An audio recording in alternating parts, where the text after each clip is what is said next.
హైదరాబాద్లో ఒక ఆటోలో మృతదేహాలు లభ్యమవడం ఇప్పుడు కలకలం రేపుతోంది.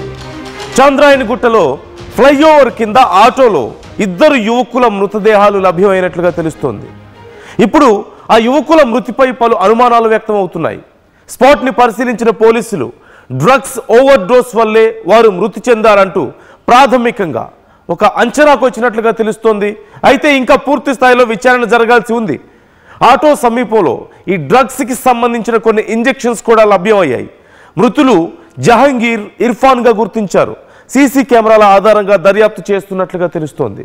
ఆ ఘటనా స్థలంలో లభ్యమైనటువంటి ఆ సిరంజులకి సంబంధించిన విజువల్స్ మీరు చూస్తున్నారు. ఆ సిరంజులు మీరు క్లియర్గా చూడొచ్చు. కొన్ని రకాల డ్రగ్స్ని డైరెక్ట్గా నర్వ్స్లోకి తీసుకుంటారు, అంటే ఇంజెక్షన్ ద్వారా లోపలికి తీసుకుంటూ ఉంటారు. సో అలాంటి డ్రగ్స్ తీసుకొని ఉండొచ్చేమో అంటూ పోలీసులు అనుమానిస్తున్నారు. ఆ డ్రగ్స్ కారణంగా వాళ్ళు ఓవర్ డోస్ అయిపోయి అక్కడికక్కడే ప్రాణాలు కోల్పోయి ఉండొచ్చేమో. ఆ ఆటోలో ఆ ఫ్లైఓవర్ కిందకు వచ్చి ఎవరూ చూడకుండా ఆ డ్రగ్స్ని తీసుకుంటూ ఉండొచ్చేమో. ఆ సమయంలో ఇలా ఓవర్ డోస్ అవ్వడం వల్ల ప్రాణాలు కోల్పోయి ఉండొచ్చేమో అంటూ ప్రాథమికంగా ఒక అంచనాకు వచ్చినట్లుగా తెలుస్తోంది.